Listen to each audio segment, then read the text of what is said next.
Welcome, everyone. Let's dive into these fascinating early Christian legends. We're looking at a story that shatters traditional narratives about biblical womanhood, focusing on a figure whose legacy is as incendiary as it is inspiring, Thecla. Wow, right off the bat, that's intense. So, she wasn't just a minor character? Absolutely not. Imagine this: a young aristocratic teenager in Iconium who, upon hearing Paul preach radical renunciation through an open window, breaks off her engagement and follows him into dangerous territory. Yup, that's the setup. That's like a cinematic origin story? You mean like she defied the expected narrative of obedience and submission? Exactly. And get this, she's condemned to burn for her disobedience, but then, the flames literally refuse to touch her. Picture it: a public spectacle where nature itself stands in protest. That moment stirred up so much controversy. Yeah. It quietly ignited a revolution in the way early Christians thought about female authority. Interesting. So her miracle wasn't just supernatural. It was politically charged too. Right. This narrative suggests that Thecla emerged as the icon for a suppressed stream of Christianity where women preached, converted, and even baptized on their own terms. It was almost a theological hand grenade thrown against the established order. Hold on, isn't it a bit dramatic to call it a hand grenade? I mean, sure it was shocking, but I'm curious. Was this the common view? I see your point, but think about it. The idea of a woman baptizing herself unlicensed by the male hierarchy directly challenged what would become the official doctrine. It wasn't just a glitch. It was a revolution of ideals. The authorities were scared, and scholars later noted that texts like the Acts of Paul and Thecla were too dangerous and popular, even leading to the deposition of its author. That really underscores the tension between preserving purity of doctrine and the grassroots appeal of radical narratives, right? Yes, indeed. And what's even more fascinating is the timing. It seems Thecla's legend really crystallized around the late 2nd century, roughly between 170 and 190 CE in Asia Minor. Scholars like Tertullian even complained when a presbyter was deposed for writing a version that was too romanticized. Right. So, her story became more than just a miraculous account. It was also a battleground for competing theological visions. Exactly. There are, competing theories regarding her legacy. One perspective is the Encretite Manifesto, which celebrated chastity and female autonomy, while another was an anti-Marcionite effort, trying to lend Paul a more Catholic image by linking him with a devout female figure. There's also the Montanist current, and even the notion of a Greco-Roman wonder tale competing in a marketplace of spiritual adventure novels. That's a lot to unpack. Essentially, Thecla's narrative was, in a way, a contest over the cultural roles women played in the early church, right? Definitely. And to spice things up, there's the parallel story of Simon Magus and Helen. Their story, painted a very different picture. Here we have Simon, a self-proclaimed redeemer, and Helen, a once prostitute turned divine wisdom.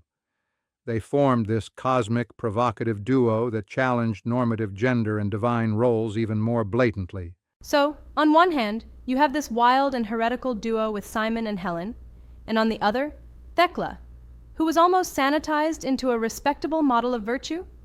Person two, yeah. Right. It's like the church had two different brand strategies. One that celebrated a raw, mystic divinity in women, and another that, well, made rebellion acceptable by rebranding it as pious discipline. In a sense, Thecla was the church's way of having its cake and eating it too. That's a fascinating angle. It's like if an edgy indie film gets remixed into a mainstream, PG-rated blockbuster. It really changes the narrative without completely erasing the original energy, doesn't it? Yeah, that's an apt analogy. And what's truly compelling is that Thecla's story holds up even today. Pilgrims still visit her shrine in Seleucia, and Byzantine mosaics even titled her equal to the apostles. Yet, every time her virginity is praised in sermons, a part of her fierce independence gets quietly erased. It's a classic case of cultural sanitization. Reminds me of how history often rewrites or downplays what doesn't comfortably fit the canonical narrative. Exactly. And let's not forget, even if historically Thecla never actually met Paul, the earliest authentic Pauline letters don't mention her, a literary retrofit was done, probably aimed at fueling debates on asceticism and women's authority in the 2nd century. Yeah. So her story becomes a powerful tool for arguing whether women could preach, baptize, and lead. So, what you're saying is, by mythologizing figures like her, early Christianity was actually more improvisational and more inclusive of female voices than we generally think? Correct. And while later church offices might have subdued that rebellious energy, Thecla's narrative remains a kind of echo, a reminder of a time when female leadership in spiritual matters was not just possible but celebrated by a significant part of the early Christian movement. But isn't it a bit problematic to view these apocryphal acts as historical evidence? I mean, shouldn't we be cautious about blending myth with fact? That's a valid critique. The story of Thecla, much like the Simon and Helen narrative, sits at the intersection of myth, radical theology, and political need. Scholars like Bart Ehrman and J.K. Elliott categorize these texts under the apocryphal Acts tradition.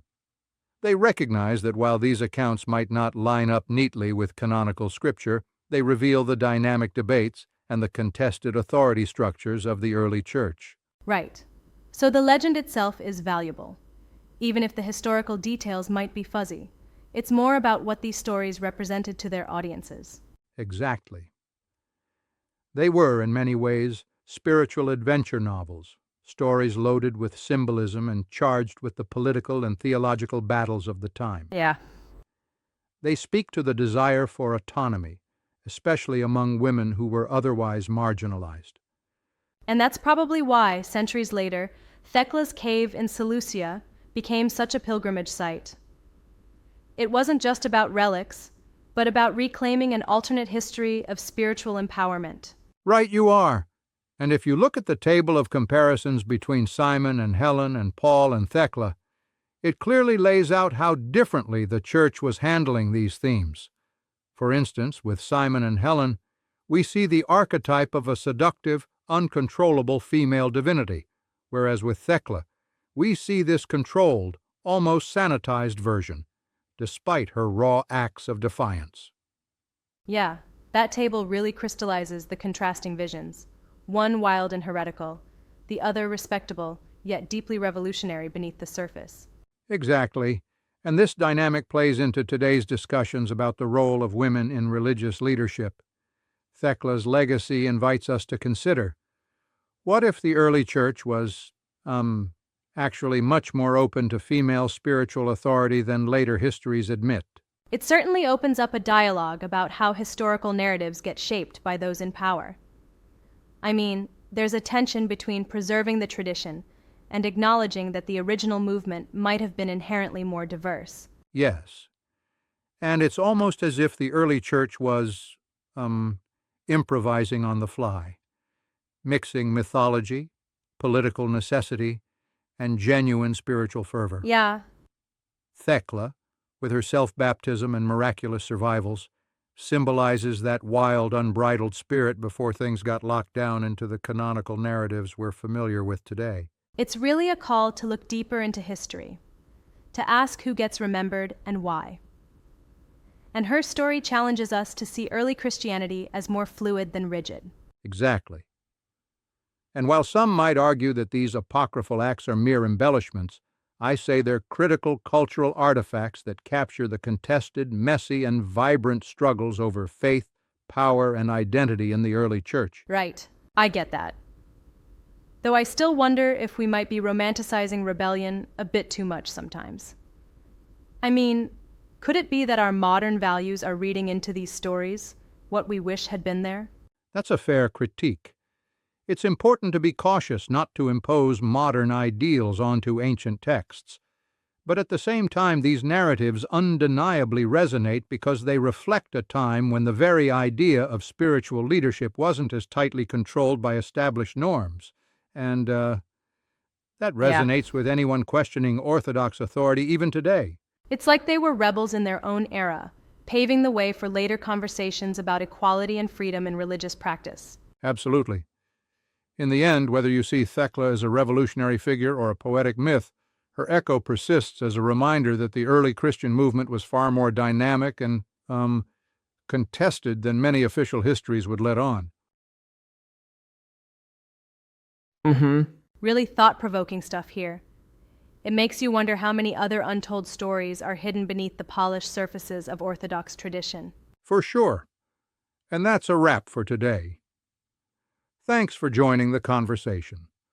Let this serve as a spark to look beyond the sanitized narratives and explore the intricate, untamed past of early Christianity.